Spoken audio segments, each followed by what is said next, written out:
Sejam muito bem-vindos, né, ao Casa Embrapa Podcast. Nós voltamos aqui para tratar sobre alergias. A gente vai conversar agora com a doutora Rita sobre esse tema muito relevante. E para começar, eu queria saber, né, o que é alergia na realidade, que às vezes a gente pode confundir também, e como elas afetam, né, o nosso organismo. Isso. A alergia, ela é uma reação exagerada do nosso organismo a algum que a gente chama de alérgeno, né? Alguma substância que seja estranha ao corpo.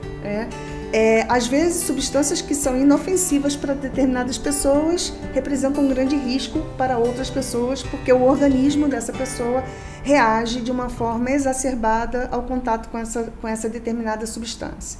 Então, alergia é isso. Às vezes, como você disse, as pessoas confundem, por exemplo, muito confundida a intolerância alimentar com alergia. Sim, né? Sim. Intolerância alimentar é uma coisa, alergia é outra. Né?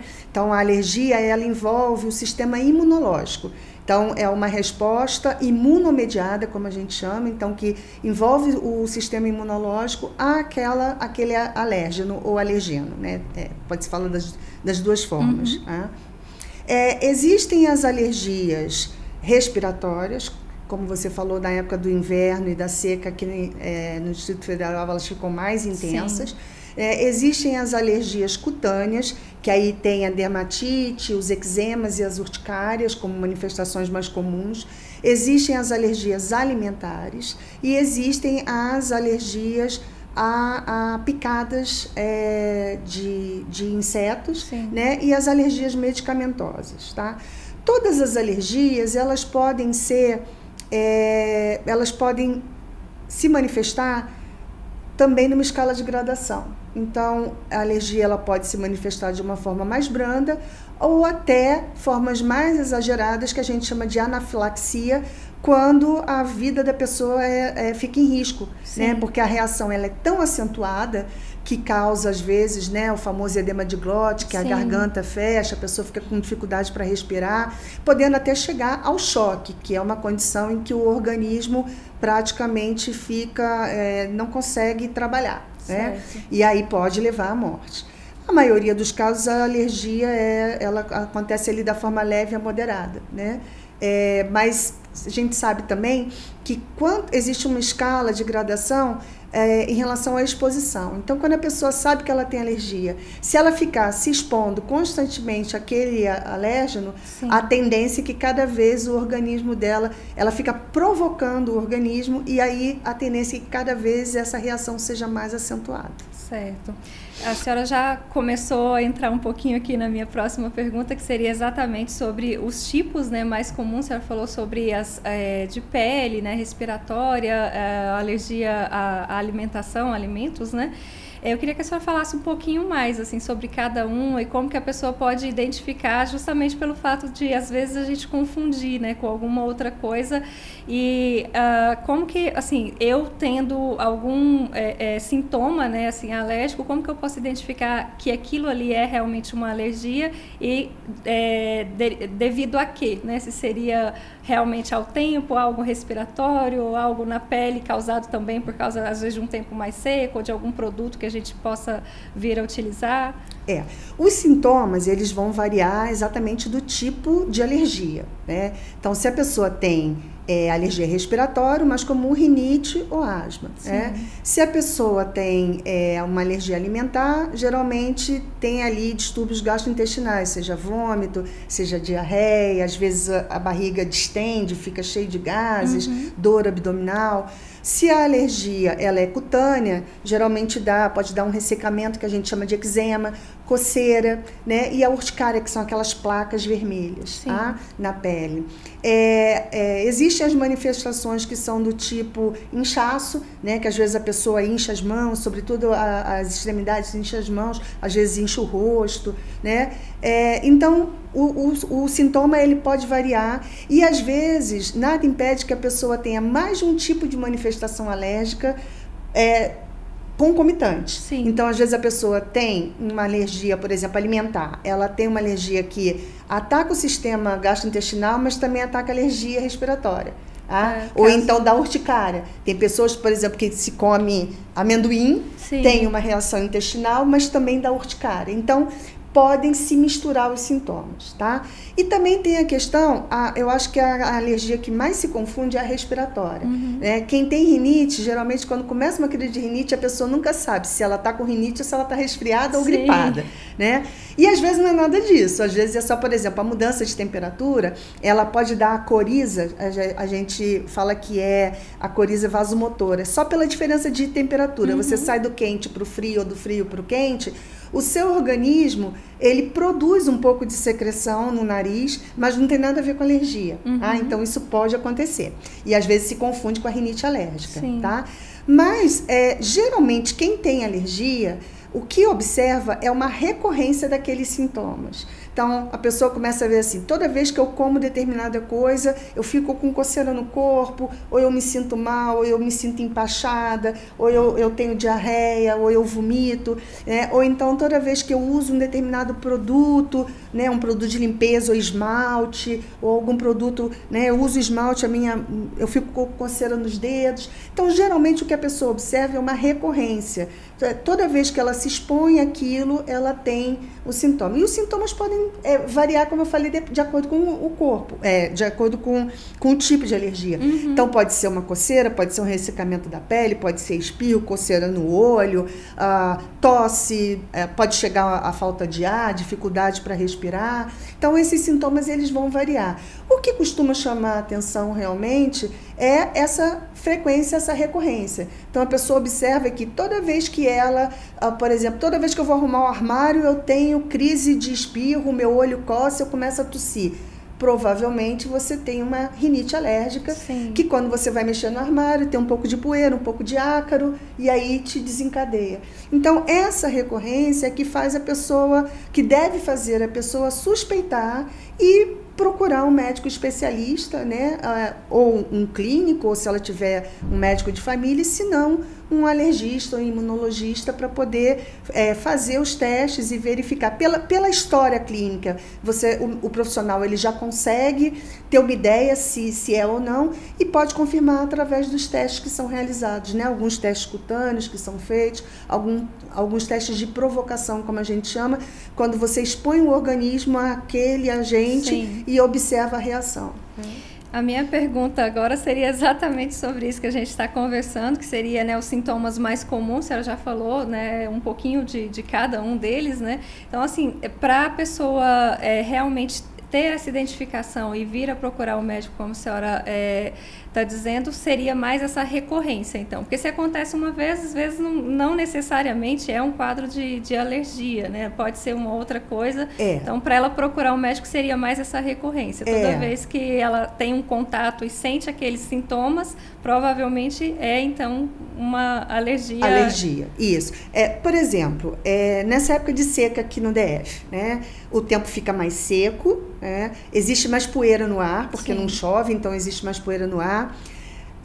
Você pode não ser alérgico e se incomodar com isso. O seu olho pode coçar, a sua pele tende a ressecar, você pode ter tosse, porque você está tendo um agente externo, uma poluição no ar, né, e um ambiente menos favorável, que mesmo em quem não é alérgico, vai causar algum tipo de incômodo, algum tipo de distúrbio. Por exemplo, a nossa pele, quando fica muito seca, ela coça. Sim.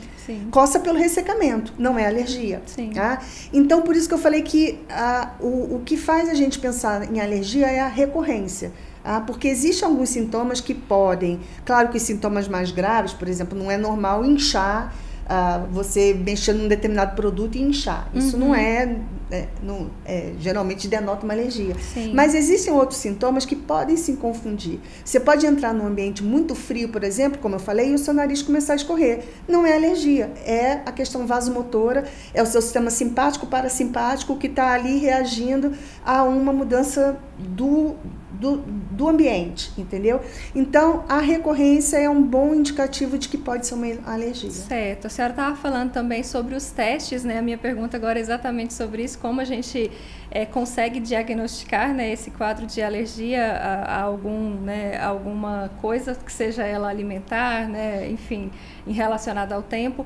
A senhora falou que existem os testes que a pessoa ela é exposta, né, àquele alérgeno, aquela substância, faz uma provocação para ver. Quando a pessoa percebe, então, que ela está tendo essa recorrência, ela procura um médico, um especialista para detectar, então ela vai ser exposta a justamente aquele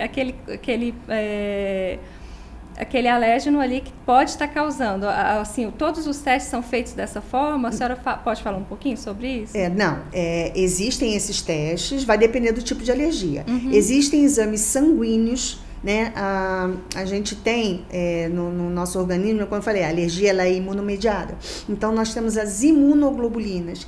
Então, essas imunoglobulinas, elas podem estar aumentadas, alguns tipos de imunoglobulinas, né, podem estar aumentadas no caso de pessoas alérgicas. Sim. Fora isso, no exame de sangue, também tem os eosinófilos, que são células que compõem o nosso sangue, né, da parte celular do nosso sangue, que também podem estar aumentados em caso de alergia, frequentemente estão. Então, existem exames de sangue e existem também os testes que são feitos, né? Então, esses testes, eles são testes cutâneos em que você expõe a pele a determinados tipos de substâncias, muitas vezes diluídas, né, numa quantidade mais diluída, menor, para que a intenção não é provocar o adoecimento da pessoa, é ver se a pessoa reage, né? E inclusive os médicos medem, né, a reação, então existem padrões de reação. Então, são testes alérgicos feitos geralmente pelos alergistas nas clínicas de alergia, tá? Certo. Mas como eu falei, um clínico, um médico de família, um pediatra, ele tem condição, pela história clínica, ele tem condição de suspeitar e até de fazer o diagnóstico. Às vezes esses testes, eles são realizados para confirmar o tipo de alergia, né? Quais os agentes que a pessoa tem alergia. Tá? Mas tem outras alergias que você não testa, né? Por exemplo, alergia a determinado medicamento. Você não testa, não é de bom tom você dar um medicamento para ver se a pessoa vai ter uma crise alérgica ou não. Então, aí você vai pela história clínica, né? Então, é uma alergia que é bastante comum, a dipirona, né? A pessoa vai tomar lá a dipirona e ela fica toda vermelha, toda empolada, ou incha, ou tem uma crise de falta de ar. Você não vai expor a pessoa de novo. Então, você já vai lá e coloca, né, a informação de que aquela pessoa possivelmente é alérgica àquela substância, né, aquele medicamento. Você vai pela história clínica, né? E, inclusive, nesse ponto, uma coisa que eu acho importante da gente colocar é que quando a pessoa sabe que ela tem alergias, que tem reações mais intensas, ou que ela tem alergias a medicamentos e também ao látex, que é uma informação, que é uma alergia menos comum, mas que costuma dar uma reação muito intensa, é bom que a pessoa tenha isso anotado em algum lugar, no celular, num papel que fique junto do seu documento, porque é o tipo de informação que num atendimento de urgência, um atendimento, por exemplo, num acidente, alguma coisa assim, pode fazer uma diferença muito grande em relação à vida da pessoa, tá? Que informação valiosa. Essa é uma informação que eu considero bastante importante. Então, quando a pessoa tem alergias desse tipo, é interessante que ela traga isso anotado, porque pode representar um risco à vida dela, a falta dessa informação naquele momento do atendimento. E agora, entrando um pouquinho também sobre a questão do tratamento, né? A senhora falou, a gente conversando um pouco antes sobre as hepatites, a senhora disse que tem algumas que nem tem um tratamento específico, né? Não existe um medicamento específico. No caso das alergias, né? De quadros alérgicos, tem algumas que também é só o tempo, não existe um tratamento, assim, uma medicação específica, ou todas, quando a pessoa descobre que tem, existe um tratamento com medicação, ou é só a prevenção mesmo? Como que funciona no caso? Então, o tratamento das alergias, ele tem pilares diferentes. Um dos pilares é não se expor ao alérgeno. Tá? Então, não se expor àquela condição que é o gatilho para desencadear a crise alérgica.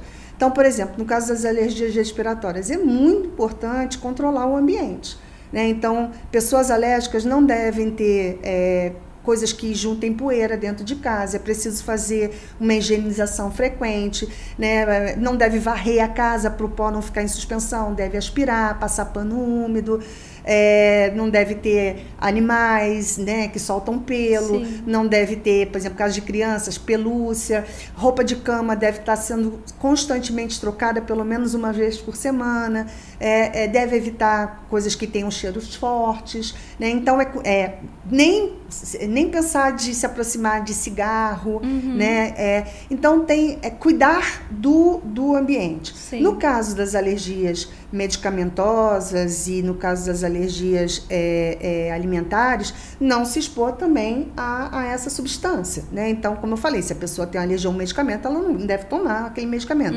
Se ela sabe que, ou suspeita, ou já sabe que tem alergia a determinado alimento, ela não deve se expor a esse alimento. Então, cuidar para não ter contato com o alérgeno é uma profilaxia, como a gente chama, é uma prevenção.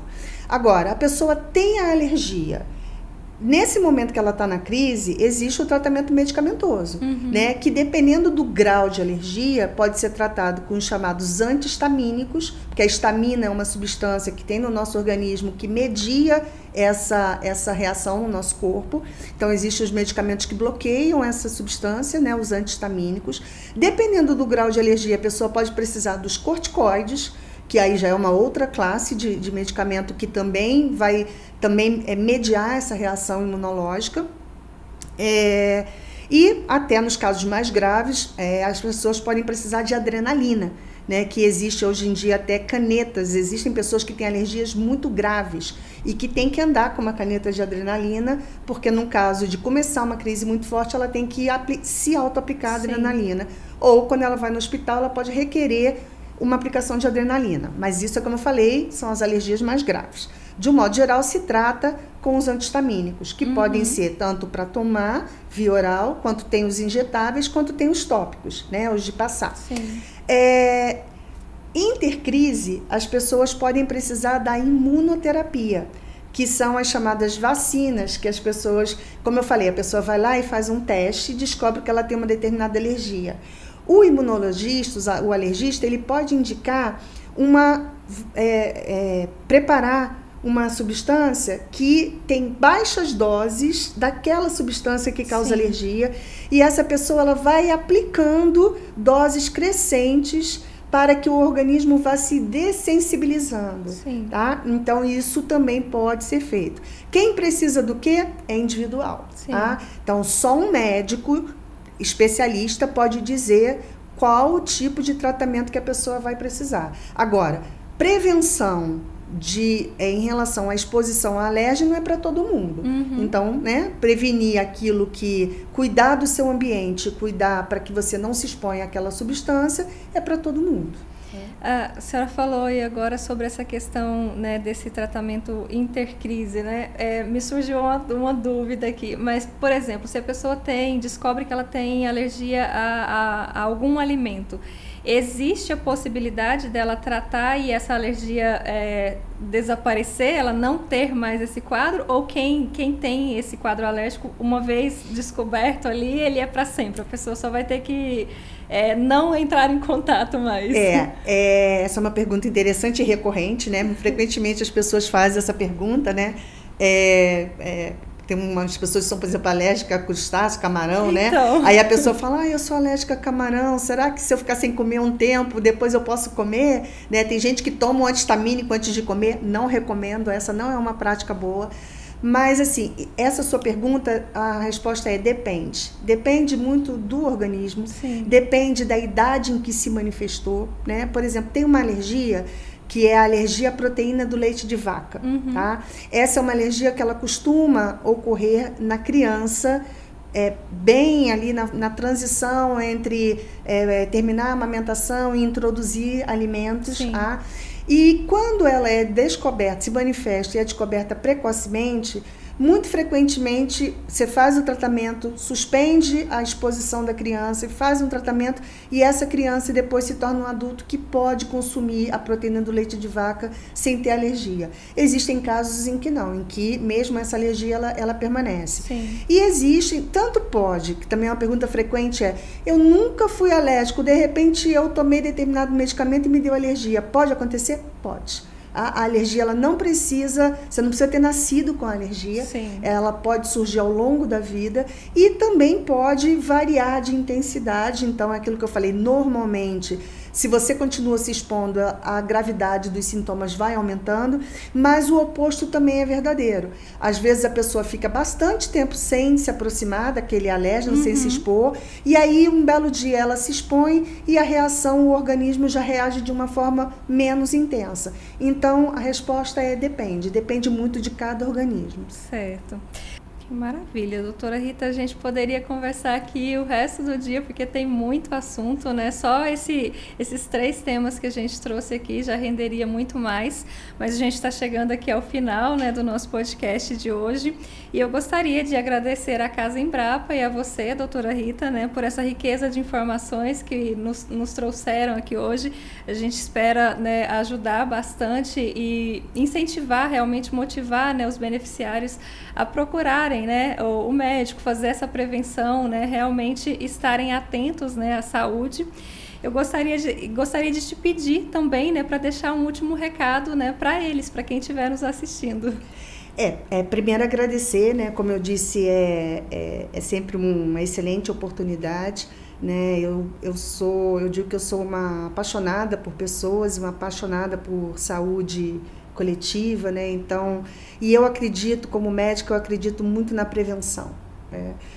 Eu sempre falo que prevenir ou tratar no início é sempre muito menos oneroso, tanto do ponto de vista financeiro, quanto mesmo em termos de impacto, né, na vida, né, do que tratar quando a coisa já se estabeleceu e às vezes já tem até sequelas. Então, eu acho que a mensagem principal que a gente tem que deixar é de que as pessoas observem os sinais que o corpo dá, né? Procurem adotar hábitos de vida saudáveis, que todo mundo conhece, porque isso é, né, frequentemente ventilado, mas a gente lembra aqui a questão do sono regular, da alimentação adequada, da ingesta adequada de líquidos, de água, atividade física regular, orientada e de acordo com a faixa etária, o não abuso de álcool e de outras drogas, né, o tabagismo, né, não fumar. Então, esses são hábitos que vão cuidar da saúde da gente de um modo geral. Sim. Né? E fora isso, como eu disse, estar atento aos sinais que o corpo dá, né? A qualquer sinal de que algo não vai bem, procurar uma ajuda profissional, não se automedicar, não usar o medicamento que o vizinho, o parente, o irmão, o pai, a mãe usou, que isso é muito perigoso, muito arriscado, né? E está sempre antenado, e sempre procurando boas informações que venham, né, de fontes confiáveis sobre cuidados com a própria saúde, né, que também a informação é um recurso muito poderoso sempre, né, é o que nos ajuda a fazer as melhores escolhas. Então é isso, muito obrigada e até o nosso próximo programa, né, Casa Embrapa Podcast. Esperamos vocês.